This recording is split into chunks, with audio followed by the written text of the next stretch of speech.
Dunia sedang bertransformasi. Indonesia sebagai negara agraris menjadikan kelapa sawit bukan hanya sebagai sumber pangan, tapi juga sebagai bahan bakar masa depan. Di tengah transisi ini, ada satu perusahaan yang lain dilirik, yaitu PT Tunas Bahan Lampung Tbk atau TBLA. Lewat riset dan valuasi yang mendalam, kami mengupas bagaimana TBLA menjadi peluang investasi menarik dalam lanskap biodiesel nasional. Selamat datang di video analisis kami, FEB dari Universitas Nasional. PT Tunas Bahan Lampung adalah perusahaan agribisnis terintegrasi.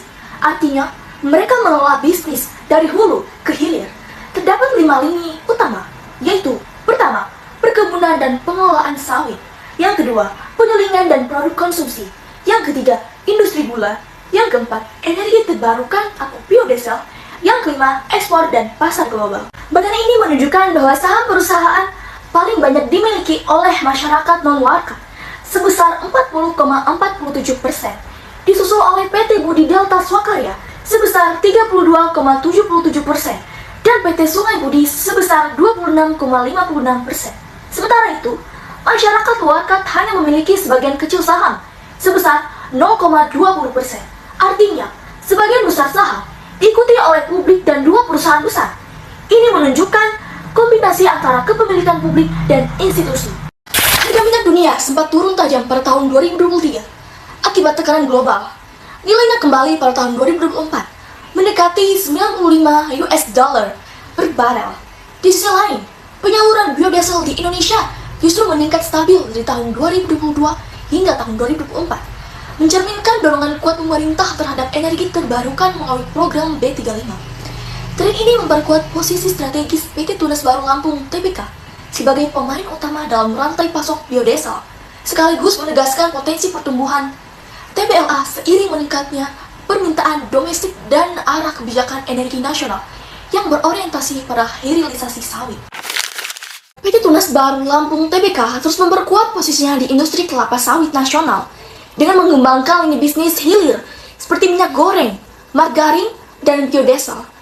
Dalam menghadapi persaingan, TBLA bersaing dengan perusahaan besar seperti Astra Argo Lestari dan perusahaan perkebunan London Sumatera Indonesia.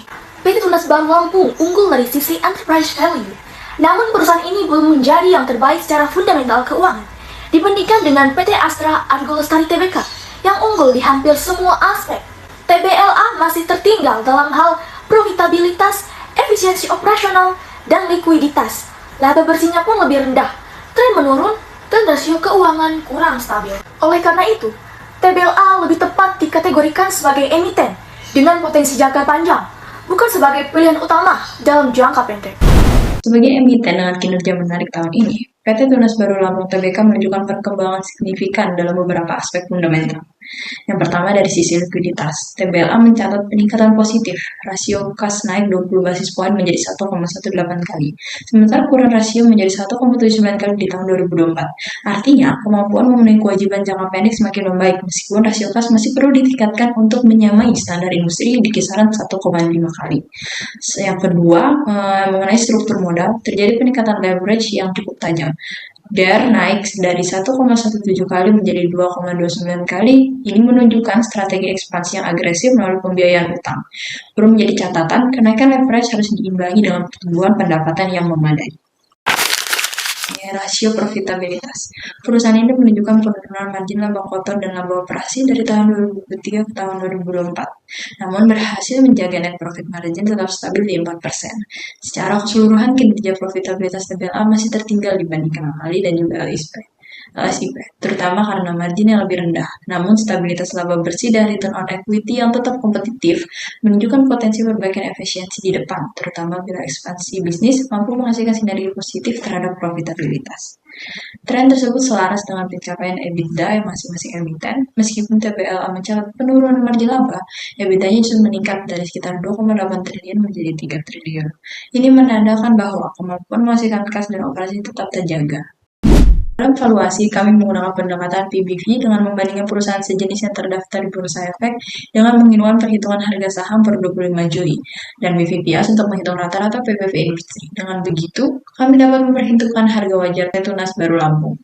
Dengan perhitungan tersebut, kami mendapati bahwa diperoleh harga wajar TBLA dengan menggunakan metode PBV adalah Rp1.403. Dapat disimpulkan bahwa harga saham TBLA masih dalam kondisi undervalue, di mana harga saham lebih rendah dibandingkan harga wajarnya.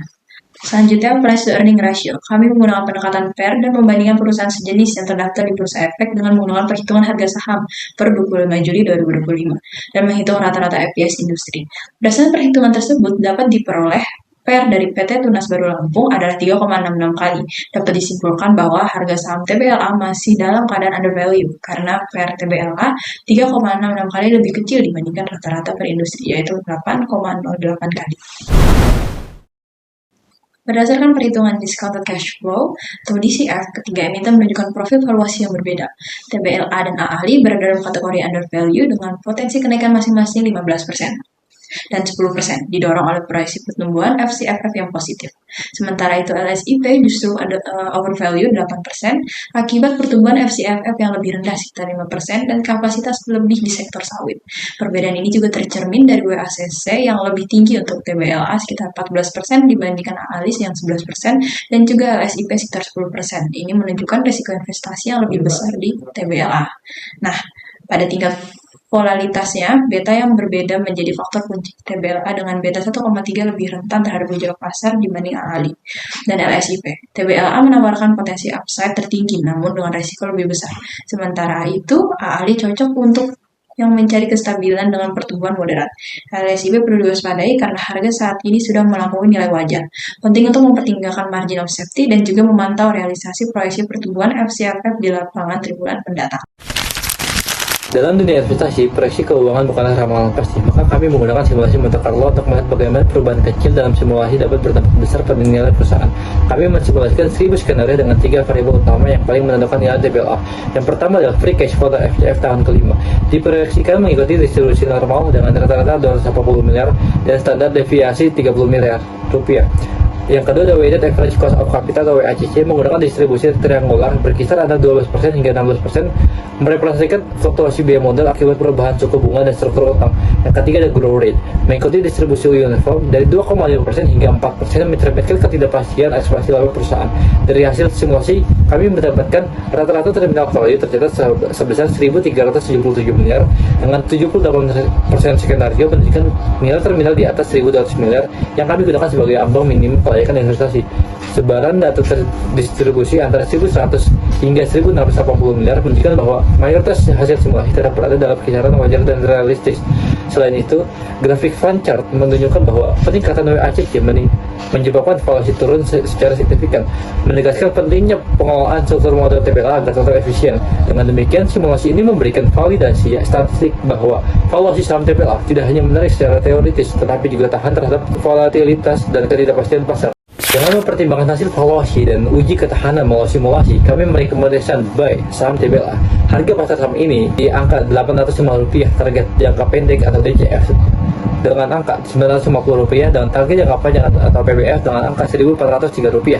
Namun tentu saja, investasi bukan tanpa risiko. Kami mengidentifikasi beberapa risiko utama. Yang pertama adalah fluktuasi harga CPO dan gula yang menyumbang lebih dari 60% pendapatan. Yang kedua, penurunan laba bersih 2024 sebesar 83% akibat tekanan biaya dan ekspansi. Yang ketiga, WACC tinggi 14% karena struktur utang jangka panjang. Dan yang keempat, tantangan keberlanjutan dan regulasi sektor sawit termasuk tuntutan ESG. Meski demikian, TBLA punya arah indikasi yang jelas. Yang pertama adalah strategi hedging harga bahan baku, dan yang kedua integrasi vertikal untuk efisiensi operasional, dan yang terakhir kolaborasi aktif dalam kebijakan nasional. TBLA lebih dari sekedar emiten sektor sawit. Mereka adalah bagian dari upaya Indonesia dalam mewujudkan kedaulatan energi dan transformasi ekonomi berbasis sumber daya. Sahamnya mungkin tampak biasa saja di permukaan, tapi dengan pendekatan analisis yang tepat, kita melihat potensi besar yang belum tercermin dalam harganya. Kami percaya bahwa investasi terbaik bukan yang populer hari ini, tapi yang tahan di masa depan dan menjawab tantangan bangsa. Kami adalah tim FPBG Universitas Nasional. Terima kasih telah mengikuti riset investasi kami dan sampai jumpa.